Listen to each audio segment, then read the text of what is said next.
Should we get started? I'm ready. I'm just waiting. All right, well then we're gonna go ahead and get started. Good afternoon and welcome everyone. I am Elk Grove Mayor Bobby Singh Allen, and I am pleased to join you for today's webinar.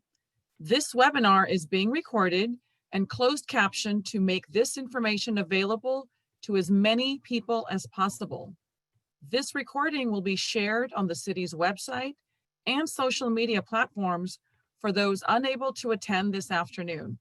As we all continue to live under the state's stay-at-home order, the long-awaited distribution of COVID-19 vaccines offers a glimmer of hope in this new year.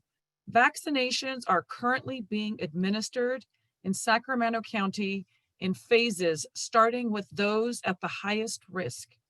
The Sacramento County Public Health Department is in the process of working with local partners, including hospitals, long-term care facilities, and clinics to coordinate distribution of the vaccine. Vaccinations are currently being administered to healthcare workers, emergency medical service providers, and staff serving older and medically vulnerable community members. Vaccinations for residents over 65, frontline essential workers, and people experiencing homelessness are expected to start in February. More information about the local process will be available tonight at 6 p.m. during a county public health forum. Public Health Officer Dr. Olivia Kassiri and Sacramento County Public Health Immunization Program Manager Rachel Allen will be live online answering questions about the vaccine and the vaccination process. A registration link for this session is available on the city's website at elkgrovecity.org/coronavirus. In today's webinar, Dr. Kevin Mackey will help provide an overview into the science and history behind vaccinations and address the common concerns and frequently asked questions about the new COVID-19 vaccines. Dr. Mackey has served as full-time emergency physician at Kaiser Permanente, South Sacramento since 2004. Dr. Mackey served for 10 years as the Emergency Medical Services Medical Director for the Mountain Valley EMS Agency, a multi-county EMS authority in Central California, before he expanded his role in EMS as the Fire Service Medical Director for Sacramento Regional Fire Services, which includes the Cosumnes Fire Department and the Sacramento Regional Fire Emergency Communications Center, as well as the Sacramento Airport Authority. Dr. Mackey also serves as the medical team manager for FEMA's Urban Search and Rescue Task Force 7. He holds leadership positions in state and national boards for the National Association of EMS Physicians, which stands for NAEMSP, the National Registry of EMTs, and the Emergency Medical Directors Association of California. We are so fortunate to have him living here with his family in Elk Grove, and we thank him for taking the time to conduct this webinar. Please join me in welcoming Dr. Kevin Mackey. Thank you, Doctor. Thank you very much, Madam Mayor. And it is a deep honor for me to speak to our community about this important subject. And I want to be sensitive of everyone's time. I will stay on schedule. And I want to get to everyone's questions at the end. I have only one purpose today, and that is to convey education and information. And the presentation you will see before you, I started to develop in the early part of December, honestly, out of frustration because of the volume of information that was flowing toward me, and I needed one place to kind of keep it. So I started assimilating information. The information you'll see before you has 3 pages of references at the very end of the presentation, so you can go look for yourself about where this information is contained. I tend to rely upon those sources that I expect to be reliable with me. So I rely on the World Health Organization, the Centers for Disease Control, the American College of Emergency Physicians, the New England Journal of Medicine, and sources that I go to as a physician to find information when I need to know. So we'll get kicked off here. I expect to go for about 40 minutes or less, and then we'll get right to the questions. So as I'm warning everybody when I talk to them, I'm kind of a science geek, and so there's going to be a little bit of science ahead. You don't need to be a scientist, a physician, a nurse, or even in healthcare for you to be part of this webinar. And I will do my best to explain the thoughts behind what I'm going to show you. So let's start here. How did this thing get its name? So SARS stands for Severe Acute Respiratory Syndrome, and coronavirus is abbreviated COV. So when you see COVID-19 talked about, the acronym came from coronavirus disease discovered in 2019. But you might also hear it referred to as a novel virus. And what does a novel virus mean? It means that in our history, we don't have any awareness or knowledge of this particular virus infecting humans. There are reports that it came out of Wuhan, China at a live animal market. And this makes sense because we know throughout human history that there are viruses that can cross-contaminate from other vectors and infect humans. Let's take it all the way back to smallpox. Many people on this call are familiar with smallpox, but many people may not know that it actually started out as cowpox. And cowpox crossed a vector from a cow through a milkmaid and began to infect humans, and that's where smallpox came from. So it's not a new thing for a virus to be able to go through another animal vector and be able to infect humans. That's an important take-home point. The other point here is the fact that this is from the coronavirus family, and all of us suffer through respiratory illnesses each winter, it seems. And many of those are from the coronavirus family, but you might have also heard of its lethal cousins, SARS and MERS. All of them, including COVID-19, are from the coronavirus family, and corona stands for crown. And if you look at the virus in the picture here, these spike proteins that come off of the virus tend to look like a crown. So that's where the name comes from. But how does it cause disease? So this slide shows exactly how coronavirus or COVID-19 causes disease. You may have heard about these spike proteins. If you look to the top left of this graphic, you'll see these blue spiky things sticking off of the virus. I want you to think of those as a key. On our cells, we all have receptors, and the receptor in our respiratory tract, which is in highest numbers, called the ACE2 receptor. Think of the ACE2 receptor as the lock to the door of your cell, and the spike protein is the key. So when this key encounters the lock, it can open the door and introduce the virus into your cell. But what happens then?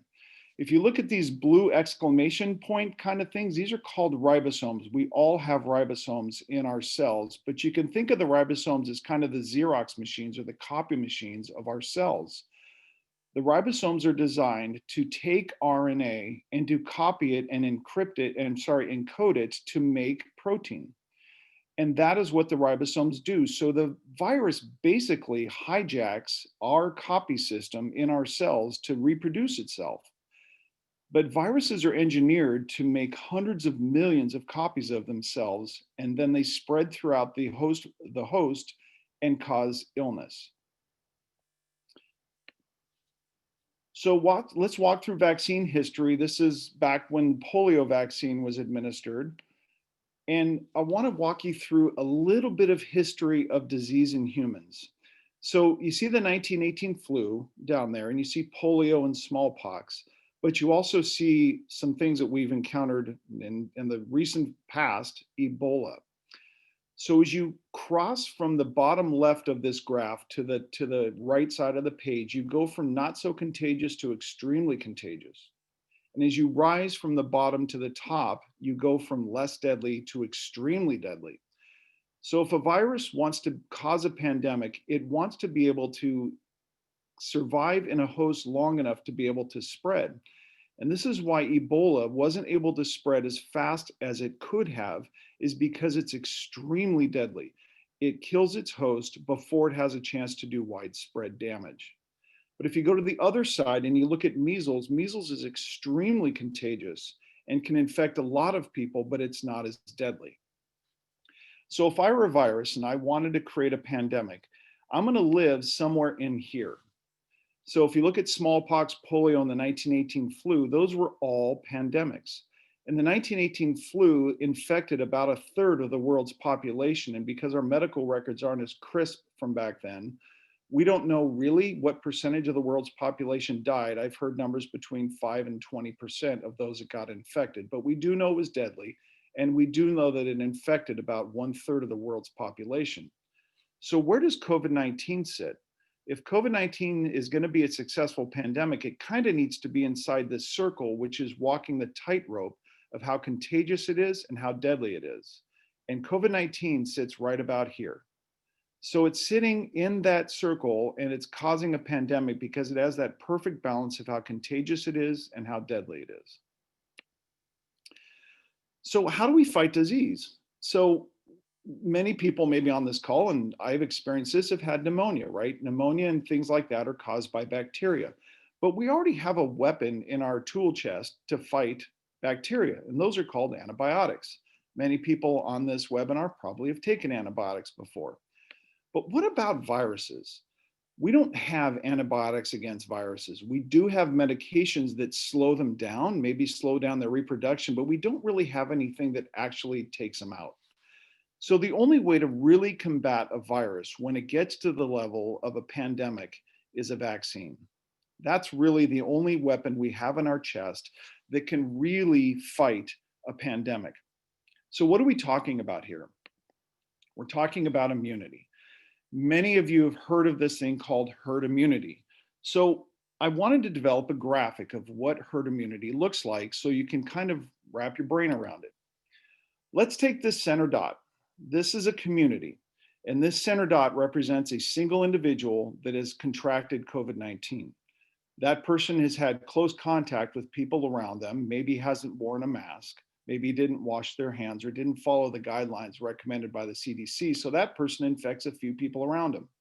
We don't really know if it infects everybody around them. We don't think it does, but it certainly infects a certain number of people.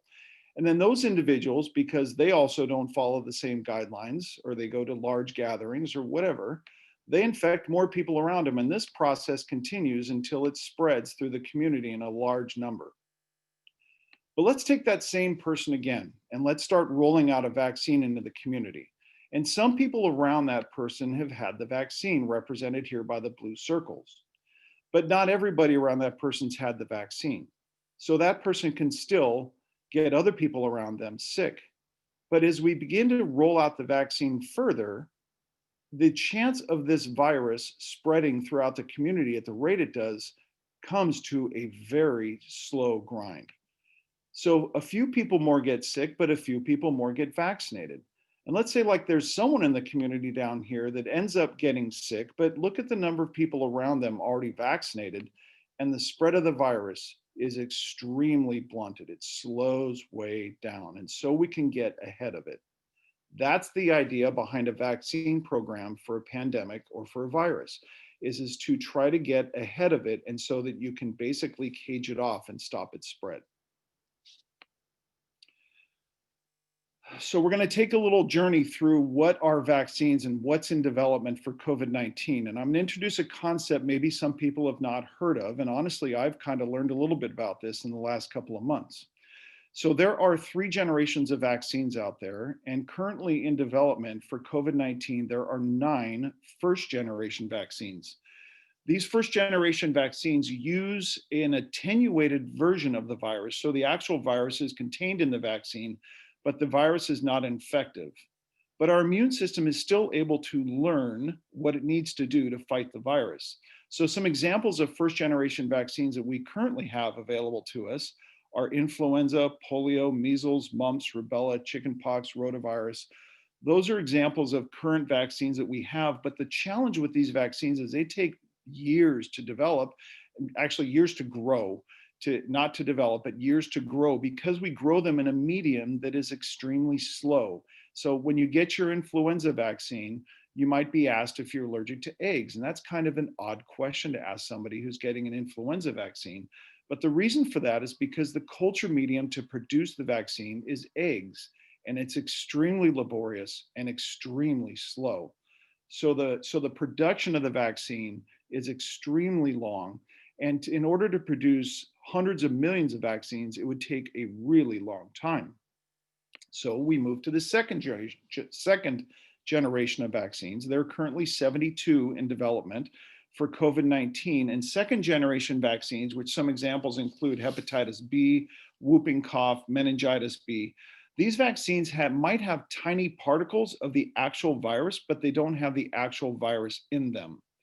And so an example of this would be taking like the spike protein and putting it onto a vector that may not be able to infect humans, like a chimpanzee adenovirus, for example. A chimpanzee virus typically wouldn't infect a human, but we can use it as a vector to put pieces of the virus we're trying to fight on it, and then inoculate us with the vaccine, and then our immune system can learn what it needs to learn to fight off the virus. This process is also very slow because these culture mediums are usually yeast. It's a little faster than the first generation, but still very slow and laborious. So in comes the new kids on the block. This is the third generation vaccine. There are 27 of them currently in development, and many people have heard about Moderna and Pfizer, and these are third generation vaccines. Moderna and Pfizer are third generation. And this actually has no part of the virus in it at all. This has a very small piece of what is encoded on the virus that we need for our immune system to learn. And I'm going to show you how this happens in just a couple of minutes, but I want you to remember these third generation vaccines. No part of the virus is in it at all. It's just a small piece of the virus's encoding or its genome. So the COVID-19 vaccine, I just mentioned that the two big kids on the block here in Sacramento County right now are Pfizer and Moderna. They are currently being used at local healthcare systems, and these will be the ones likely rolled out through our community, at least in the early phases. So I mentioned earlier that coronavirus is a big family. The 4 across the top are kind of the common cold varieties, but the 3 on the bottom are the deadly cousins. So MERS, SARS, and SARS-CoV-2, which is coronavirus, COVID-19. But I want to talk about the MERS cousin because I get a lot of questions asked of me about why were these vaccines developed so fast? It seems like it was so haphazard. But what most people don't realize is that the engineering for the packaging for this vaccine was already in play and being developed for MERS. So at Oxford University, the researchers there had built an assembly line in order to be able to manufacture a vaccine that uses RNA technology. So I want you to imagine an assembly plant. You and I are building cars, and our car has a cloth interior, and that cloth interior is the MERS virus. So we are building a vaccine vector that is able to fight MERS, but the part of our vaccine only affects cloth interiors. Along comes its deadly cousin, COVID-19. And all we need to do is re-engineer our assembly plant to be able to fight leather interior, because the interior of the vaccine is going to change, but the rest of it is not. The vehicle stays the same, the interior changes. And this is one of the major explanations as to why these third generation vaccines were able to be developed so fast, is the assembly line had already been built to construct the vehicle that will deliver the vaccine. So the assembly line was already in place. We didn't have to start over from square zero. And if you notice, and I'm going to give you a reference that you can go look at this in an interview of this Oxford gentleman, They developed it over a period of 6 years. So it wasn't months. They developed it over 6 years from 2012 through 2018. So I want to explain to folks what emergency use authorization is as well, because I got a few questions about that. When we're not in a pandemic, the normal development of vaccines is a linear process. It happens in series. So step one has to be completed before step two, and then step two before step three. And also, we typically don't start out our experimentation with these vaccines in humans. We start out in animals, or we do it in petri dishes, but we don't use humans. But when there's a pandemic and a national emergency or an international emergency has been declared, the FDA will allow for these tightly controlled, limited testing in healthy human volunteers.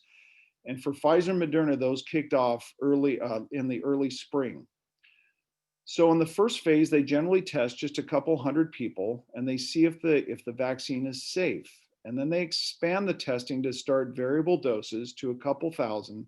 And then it goes to tens of thousands of human volunteers, which is the phase 3 trials that you've all heard about, talked about on the news. But this is another explanation as to why the vaccines were available so fast. I mentioned earlier, non-pandemic, everything happens in series, step one, step two, step three, and then it's started over again in humans. In an EUA, it is allowed for phase one to be slightly overlapped by phase two, and then phase two to be slightly overlapped by phase three. So things can happen in parallel, not in series, and they start right away in human testing, not in animal testing. So we have the assembly plant built to actually be able to deliver the vehicle, and we're able to do these phased testings in parallel, not in series. Two really good explanations as to why these things were available so quickly.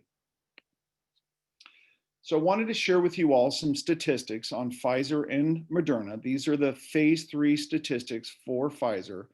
They did the testing at 150 clinical sites in about 6 countries and in 39 US states.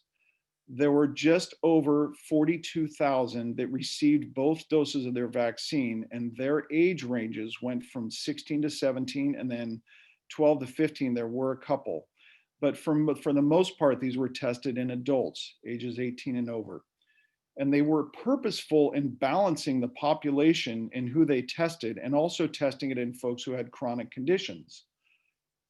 Moderna, likewise, had 25,650 that got fully vaccinated. There were 7,000 over the age of 65.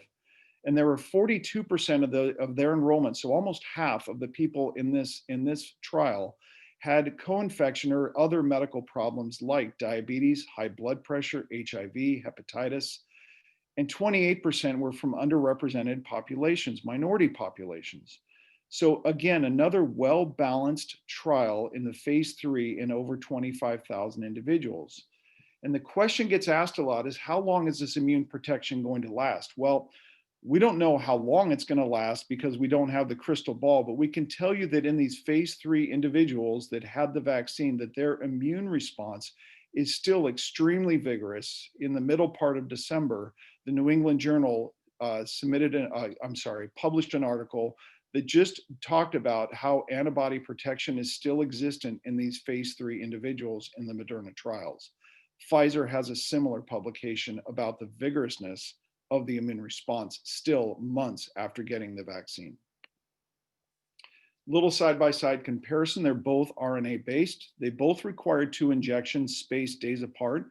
I get a lot of questions about why 21, why 28, why are they different? Are they different vaccines? No. The manufacturer has to make a decision. Basically, when they enter into these trials, remember, it's an emergency use authorization happening in parallel. They can't change the rules of the game halfway through.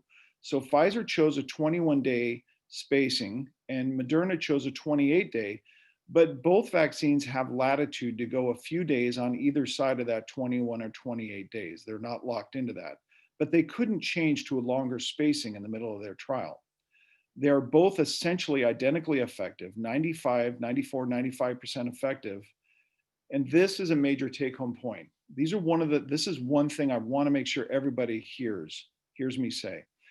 Vaccines are not intended to keep you from getting sick.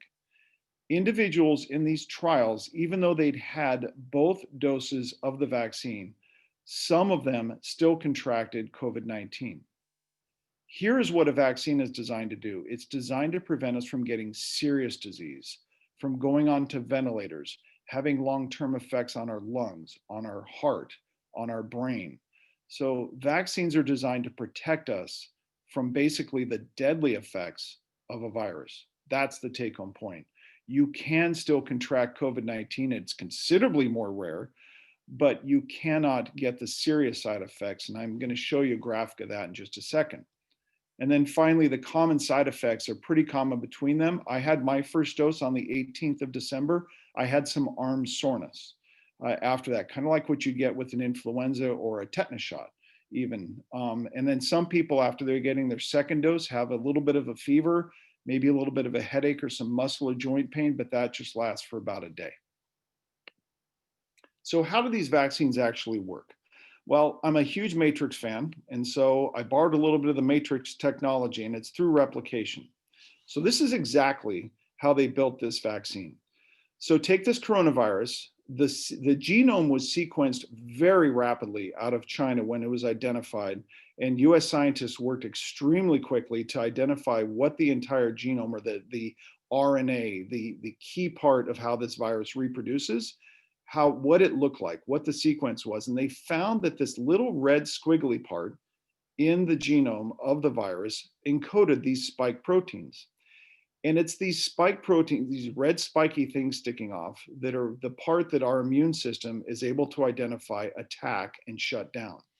So they found the sequence, they isolated it, and then in a lab, they made millions and millions and millions of copies. So made a lot of copies. And then they had to package it in something. This gets back to our assembly plant. Human cells have protective mechanisms against just allowing anything into the cell. You remember me talking early on about the ACE2 receptor, about the lock, right? This virus has to actually have a key to get into the lock, to get into our cell. These lipid nanoparticles, which is how this little tiny segment of the genome that encodes a spike protein that you can see here, these lipid nanoparticles are what allow the vaccine to cross into our cells. It is the delivery vehicle. You can think of that red squiggly part as the leather interior that we talked about earlier. And they package that into a vaccine. When you receive that vaccine, you look in the upper corner here, you see that vaccine, that lipid nanoparticle is able to join with our cell and release that little squiggly RNA piece into our cells. And then there's those ribosomes again, the Xerox machines of our cells. Those squiggly segments are able to be used on our ribosomes to produce the spike protein, and only the spike protein. I want to emphasize that there's no part of living virus in here at all. It's a small piece of the viral genome that we know will use our own engineering and our own Xerox machines to produce spike proteins. So our cells start to produce spike proteins in a normal process. But I want to pause here and point out something else. I've heard a lot of people concerned about the fact that this can change our genome, this can change our reproductive ability, this can somehow change our germ cell line. mRNA, this RNA right here, and for that matter, all RNA, does not live in the nucleus and cannot cross into the nucleus. The only RNA that is in our nucleus is that which is produced by us, by our own DNA, to make our own proteins. But it's a one-way street. RNA that is in the cell that says, oh, you know what? I think I want to go back to the nucleus and visit for a while. It can't. There's no biological way for RNA to cross into our nucleus and thereby, in some way, change our genome. It's biologically and physiologically impossible. So that's why these vaccines are safe, is because the actual mRNA from the virus that we've made in a lab can't change our genome. It can only produce spike proteins. So then we have to educate and send our immune system to school. And that's what we do. So these spike proteins are now available in our body. And these are the the disposal, the collection point of our immune system, these weird looking cells are called macrophages or antigen presenting cells. They look for these, they find these spike proteins and they digest them into them and they look at them and they go, huh, you don't belong here. And so they begin to present them on their surface. And then comes the helper T cell. The helper T cell is the educator of our immune system. The helper T cell looks at this antigen presenting cell or this macrophage and goes, what do you got for me? And the macrophage will say, well, look at this guy. He doesn't belong here. And teaches the helper T cell about what to look for. So these spike proteins are what our immune system needs to look for. So the helper T cell, the educator, goes and finds the Army, Navy, Air Force, Marine, and Coast Guard of our immune system, these B cells, which produce antibodies, and teaches our B cells what kind of antibodies need to be produced to fight the virus. Then the B cells go out through our body. They produce hundreds of millions of antibodies, and those antibodies go find the virus, track it down, and activate it and kill it. That, in a nutshell, is how these vaccines work. It uses our own engineering to produce the one piece of the virus that we need to kill the virus. This is a really important graph, really important. This is from the Pfizer trial, and I just said antibody production is the key. I want to go on the blue line here. You see these blue line ascending from the bottom left to the top right. As you go up to the top of this graph, your cumulative incidence of disease. So in our community in Elk Grove, as one more person contracts the virus, that line climbs another notch. And then another person and climbs another notch. And then another person climbs it. So it continually ascends as a cumulative incidence of disease starts to rise. The red line are the people who had the vaccine. This is the Pfizer trial. This was published on December 31st, 2020. Yep, just about 8 days ago, hot off the press. So this is 21,000 people who got the vaccine and 21,000 people who did not. And if you look there at the inset at the top left, you see right about day 12, there's a departure of the two lines. The people who got the vaccine, their cumulative incidence of disease basically grinds to a halt. It comes to an almost standstill.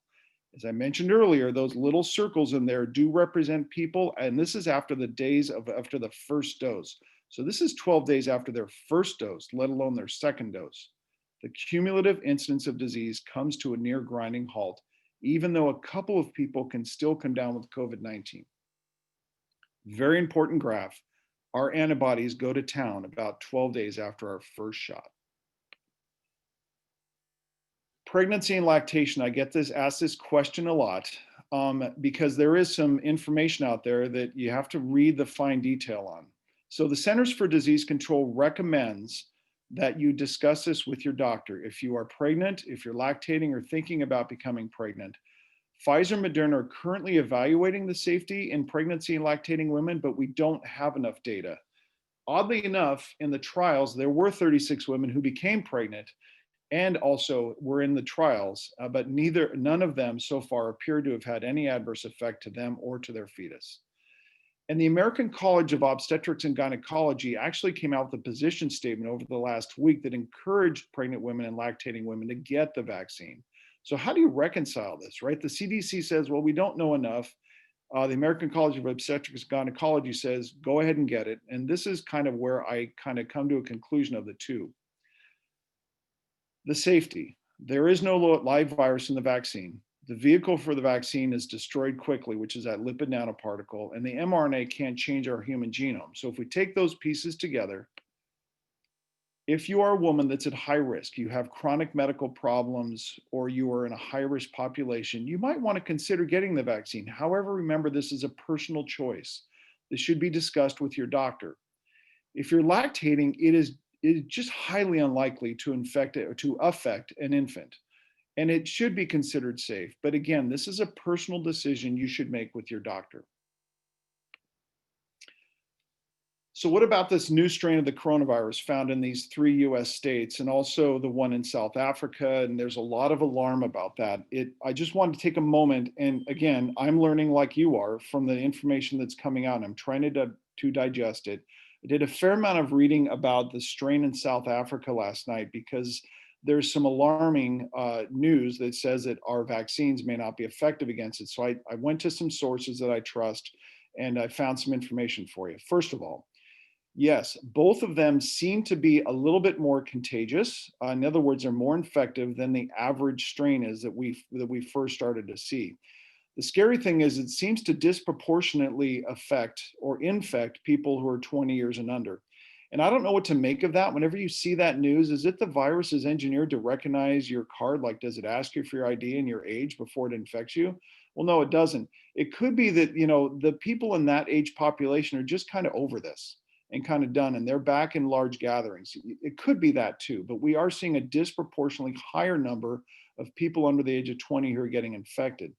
However, all of the manufacturers and the CDC say that there is no reason to think that our vaccines will be any less effective against it. We just don't know that yet. But remember, our vaccines are engineered to recognize many, many parts of the spike protein, not just one, but many parts of the spike protein. So if the virus changes one piece of the spike protein, our vaccines are still effective against several others, and there's no reason to suspect that our vaccines won't be able to fight these new strains. What about masks? Are we still going to have to wear masks after we all get vaccinated? Well, sorry, folks. Yes, Dr. Kassiri will give us the guidance on that about when it's safe to not wear masks anymore. But I already mentioned to you that even though you have both doses, there is a very small possibility that you can still get the virus, which means you can still transmit it to your family and loved ones. So as far as what I'm seeing on the horizon, at least for the near future, there will be still a requirement to wear masks. There's just a little news article I found about the polio vaccine and the fact that efficacy is 80–90% shown and that it's a worldwide. I just thought this article was interesting. And then of course, Elvis getting his polio vaccine was interesting as well. So I just found a couple of articles. So finally, this is what I was talking about. So I have a very smart daughter. I've got 4 smart kids, but one of my kids is a pre-med and had been doing her own research and found on Netflix this thing called Coronavirus Explained. So it kind of reminded me a lot of the National Geographic-esque kind of videos that you see. Where the individual that's narrating it does an extremely good job of just kind of explaining what coronavirus is, how the vaccines were developed, how they're used, and more importantly, they interview the people who actually did the development, which I thought was kind of cool. So if you are interested and you want more information and you have a Netflix account, just search for Coronavirus Explained. It's about 4 20-minute videos and they are extremely informative. I thought they were very good. And here is, as promised, the 3 pages of references that are available as well. That'll be available after this presentation. It kind of shows you some of the sites I went to. So that kind of wraps up the presentation part of it. It looks like I hit it right at about 35 minutes. And so I just wanted to take a moment here, take a breath, and then we'll get to the questions if that's okay, Madam Mayor. That sounds great, Dr. Mackey. Thank you again for such wonderful information that you shared with us all this afternoon. We'll go ahead and turn over to the question portion of today's presentation. Okay, thank you very much. And full disclosure, I got 3 pages of questions. Some of them are duplicates, and some of them, honestly, I can't answer, but will likely be answered in the presentation this afternoon by Dr. Kassiri. And so I won't be able to answer some of them, like the process for resident sign up and how to get it, how to get in line to get the vaccine. So I can't answer those questions, so I'm not even going to try to guess them. But some of the questions I feel like I can answer, and so I'll just take them one at a time in no particular order. One question came and says, once you are vaccinated, are we safe from 2-way transmission after we hit the 70% vaccination rate? And I'm not sure if that's nationally or per capita, will we have herd immunity? Well, kind of in the beginning of the presentation, I showed you what herd immunity is and kind of how it works. And I believe that once we get enough of the vaccine out there and we do get enough people that are having an immune response to the virus, even without exposure, that we will get enough protection and we will be able to stop this thing in its tracks. Second question is, after being vaccinated, can we be lax with mask wearing? I actually answered that in the very last part of this, that no, we need to continue to wear masks, but I think we'll start to see when we know that the tables have turned and we're starting to come down the other side of this mountain we've been climbing in number of cases, that we will know when we start to see that tipping point and the numbers start to fall off. And I think that the fall off, as more and more people get the vaccine, will become very rapid. We'll see the cases start to disappear. Which I guess this is a good point to also point out that, you know, there's a difference between getting the virus and having immunity and getting the vaccine and having immunity. So let me take a minute to address that, because that's another question in here. A person who's had COVID-19 does get some immune protection. They do produce antibodies. We don't know how long it lasts, but the current recommendations is for about 90 days. They've got some protection against getting reinfected, but you can get reinfected, no doubt. There's definite cases of people who've been infected 2 and 3 times. And the scariest thing is that each subsequent time that these people have been infected, the subsequent infection seems to be a little bit more vigorous. However, let's take another person who has never had coronavirus or COVID-19 infection and ends up getting the vaccine. How is their immune response? Well, from what we can tell in laboratory studies, the immune response for someone who's had the vaccine is considerably more vigorous and considerably longer lasting than someone who just had the innate or just had the virus itself.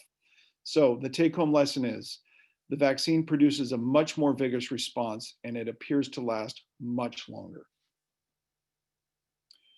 Next question is can you speak a little about the 3 different vaccines? So I intentionally did not cover AstraZeneca here because it is not entered into the FDA process yet. If it does, and there's another opportunity and the mayor would like me to speak on that, or I can have another venue to speak on it, I'd be happy to. I'm sure Dr. Kassirier and many other physicians are just as educated as I am. They would all be good resources. Your physician would be also another good resource to go to with information about AstraZeneca, but I just covered Moderna and Pfizer on this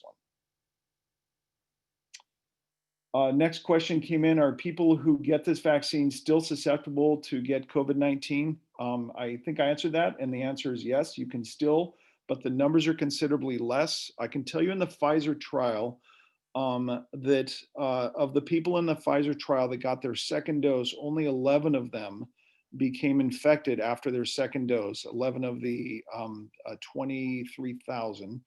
And in the Pfizer trial of the people who did not get the vaccine but with a placebo, 180 of them ended up getting infected after the second placebo dose, and a multitude of them ended up getting serious disease, but none of the 11 in the Pfizer trial who had had the vaccine got severely ill.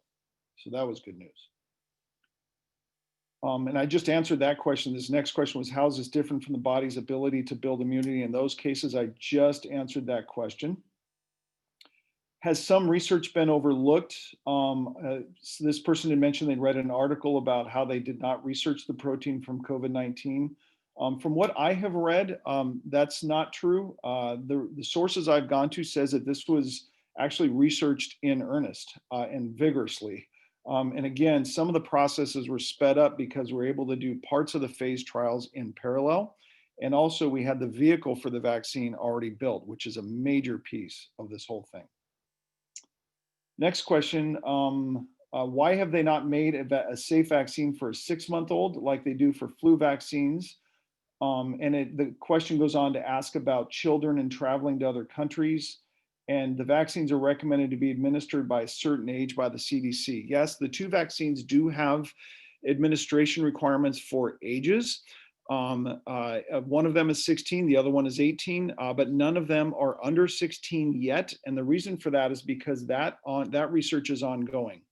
When they started these phase trials, they did not include children intentionally I think it's intentionally, is because it would have been a much more lengthy process to actually get the vaccine to market, and so that we can start vaccinating people. But those processes are underway.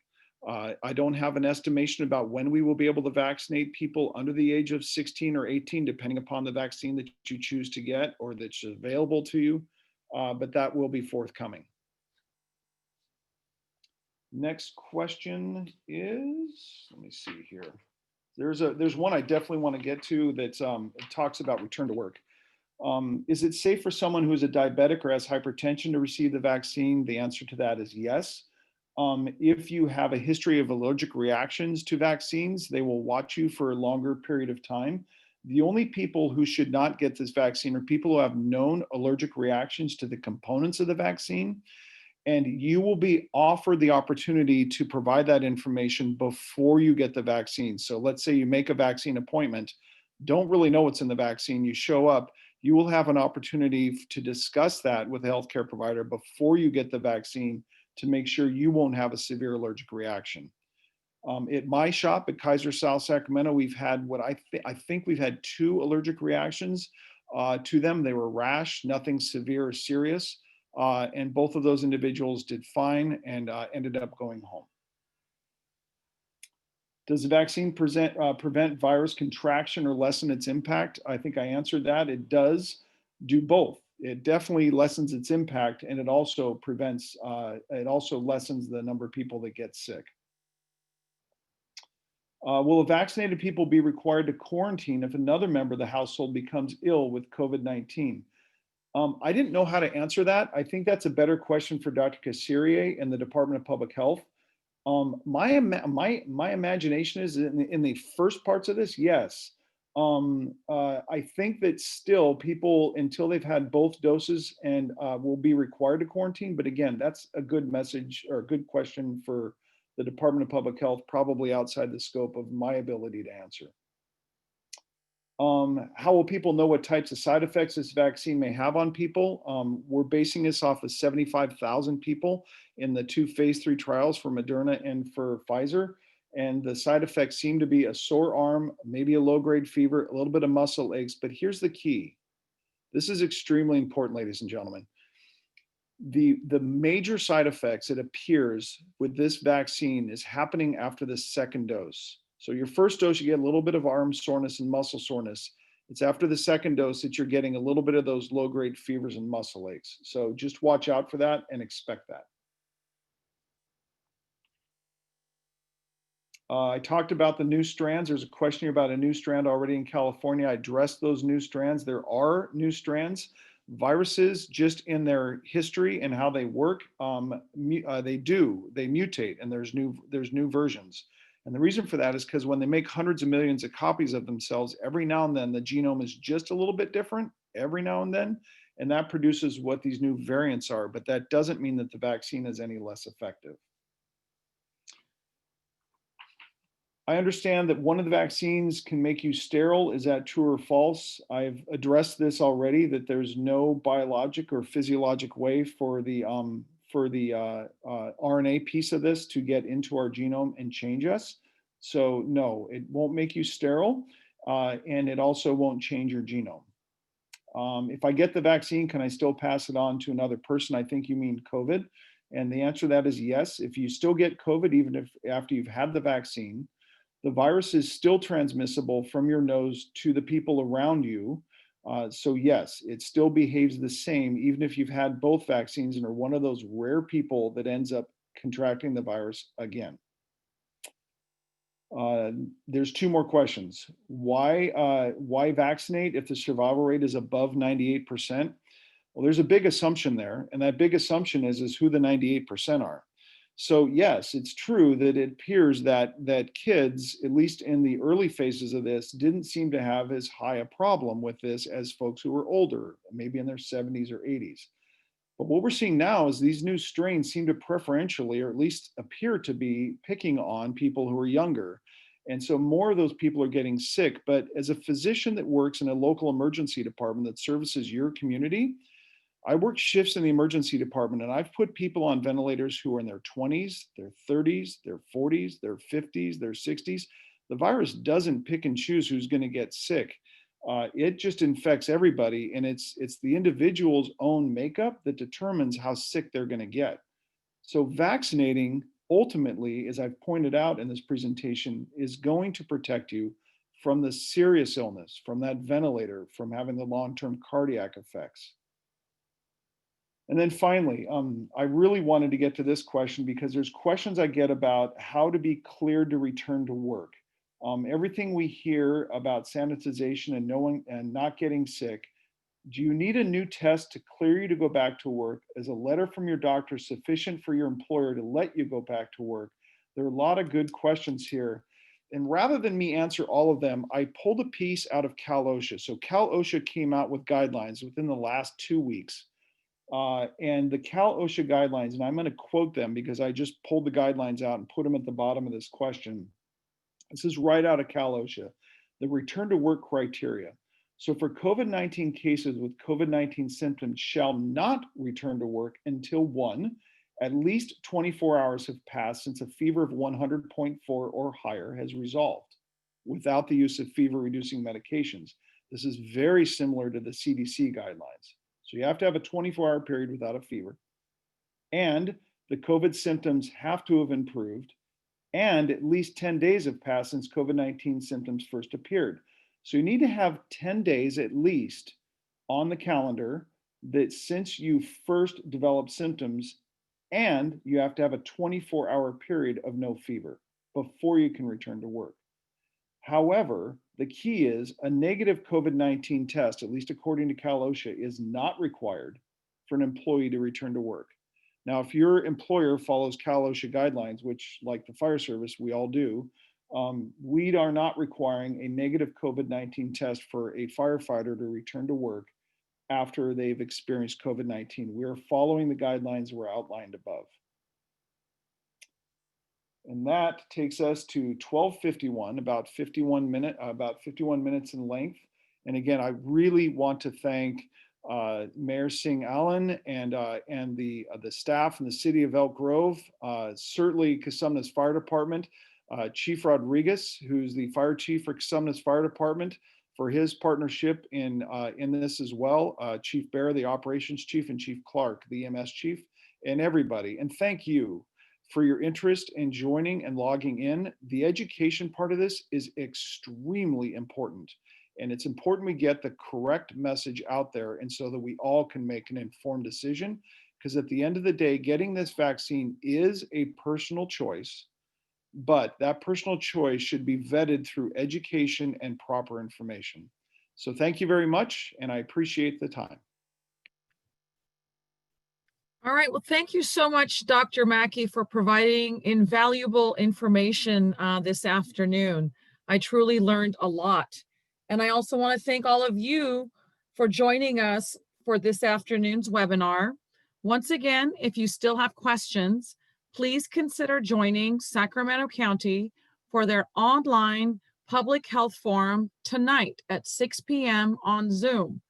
A registration link for this session is available on the city's website at elkgrovecity.org/coronavirus. Thank you all. Be safe. This concludes our webinar this afternoon.